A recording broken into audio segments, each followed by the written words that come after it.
చాలాసార్లు మనం మన వ్యక్తిగత జీవితంలో అనుభవిస్తూ ఉంటాం. నేను ప్రార్థన చేస్తున్నాను, సమాధానం రావడం లేదు. నేను ప్రార్థన చేస్తున్నాను, సమాధానం లేదు. నేను మొరపెడుతూ ఉన్నాను, సమాధానం లేదు. నేను కృంగిపోయాను, సమాధానం రావడం లేదు.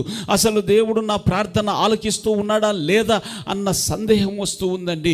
అసలు ప్రార్థనకు రావాలా వద్దా అనిపిస్తూ ఉందండి. పని చేస్తూ ఉన్నాను కానీ జీతం రావడం లేదండి.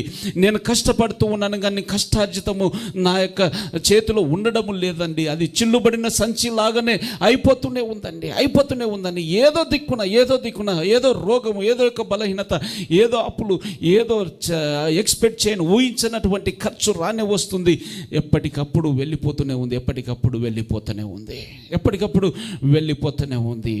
నీవు మొర పెడుతూ ఉన్నావు కానీ ఆ మొరకు తగినటువంటి ప్రతిఫలము పొందుకోవడం లేదు. కారణం ఏమిటంటే ఆ కాలము సంపూర్ణం కాలేదు. ఏ కాలము సంపూర్ణం కాలేదు తెలుసా?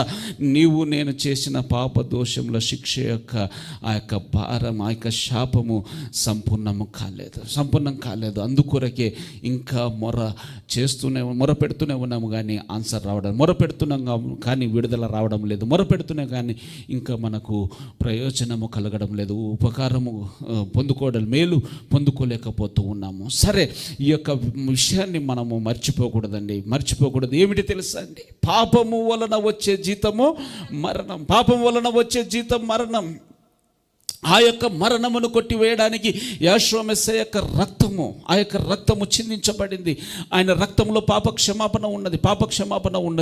పాపములకు క్షమాపణ కలుగుతూ ఉంది. విశ్వాసంతో ఎప్పుడైతే నేను ఒప్పుకుంటామో అప్పుడు క్షమాపణ కలుగుతుంది. ఆ మొదటి బాప్తిసం వరకు, లేకపోతే ఆ యొక్క ఒప్పుకోలు వరకు ఆ పాపములకు రావాల్సినటువంటి శిక్షనంతా, శాపమునంతా కొట్టివేసి ఆయన నన్ను నీతిమంతునిగా నిలబెట్టాడు. కానీ ఒక్కసారి ఆయన నామమును ఒప్పుకొని ఆయన రక్తములో, శరీరములో పాలిభాగస్తులమయ్యి ఆయన శరీరమును, రక్తమును సేవించి మళ్ళీ బుద్ధిపూర్వకంగా, ఇష్టపూర్వకముగా పాపము చేస్తే పాపమునకు క్షమాపణ కలుగుతూ ఉంది. కానీ ఆ పాపమునకు రావాల్సినటువంటి శిక్ష నీవు నేను అనుభవించవలసి ఉంటుంది. హల్లెలూయా! నీవు నేను అనుభవించవలసి ఉంటుంది. కొందరికి ఆలస్యం అవుతుంది, కొందరికి త్వరగా వస్తుంది. కొందరికి త్వరగా వస్తుంది.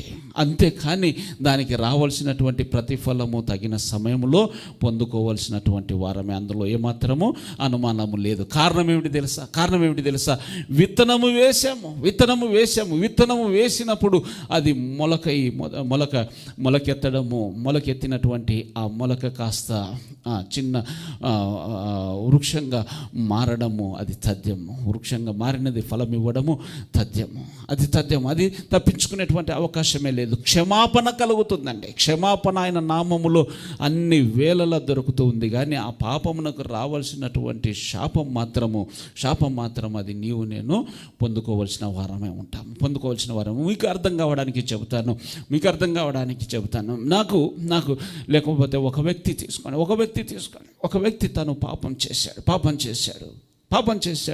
మీకు బాగా అర్థం కావాలంటే నా యొక్క అనుభవంలోనే ఆయనకు మంచి టీచర్ జాబ్, చక్కటి కుటుంబము, మంచి యవ్వన ప్రాయంలో ఉన్నటువంటి తను అటు ఇటు తిరగడం వలన తన శరీరంలో వచ్చినటువంటి ఆ మార్పును బట్టి డాక్టర్ దగ్గరికి వెళితే డాక్టర్ గారు చెప్పినటువంటి సంగతి ఏమిటంటే అతనికి ఎయిడ్స్ వ్యాధి. మహేష్ గారు ఉన్నారు కదా, సేమ్ మహేష్ గారి యొక్క తమ్ముడు అంటే నమ్ముతారు. మహేష్ గారు లాగానే ఉండేవాడు. అంతా అదే హైటు, అదే బాడీ, అదే స్ట్రక్చర్. ఆ విధంగా ఉన్నటువంటి వ్యక్తి కొద్ది నెలలకు ఎలాగైపోయాడంటే అక్కిల్లాగా అయిపోయాడు. అలాగా అయిపోయాడు. ఎన్ని ప్రార్థనలు, ఎన్ని ఇది చేసి దినకర్ గారికి, పెద్దలకు అందరికీ ఉపవాసం ఉండి ఎన్ని ప్రార్థనలు చేసిన ఆ సహోదరి కుటుంబం కూడా ప్రార్థన చేసినప్పటికీ ప్రయోజనం లేకపోయింది. పాప క్షమాపణ పొందుకుంటాడు కానీ రావాల్సినటువంటి, ఎప్పుడైతే యేషువ నన్ను క్షమించు నాయన అంటే ఆ పాపము క్షమించబడింది. కానీ ఆ యొక్క వైరస్, ఆ యొక్క వ్యాధి నా నుంచి తొలగిపోవాలంటే మరి అదొక ప్రత్యేకమైన క్రియనే. అది మరి ఒక ప్రత్యేకమైన క్రియని, మరి ఒక అద్భుతము జరగాలి, అద్భుతము జరిగేంత విశ్వాసంలోనికి, అద్భుతము జరిగేంత ఆ యొక్క పట్టుదలలోకి, ఆ తీర్మానంలోనికి తన్ని వెళ్ళగలగడము, లేకపోతే ఆయన దైవ ప్రణాళిక అవి ఏవో అంతరిక్షంలో జరిగితే కనుక, ఆత్మీయ వలయంలో, ఆత్మీయ కోణంలో జరిగితే తప్ప బయటికి రావడం అసంభవం.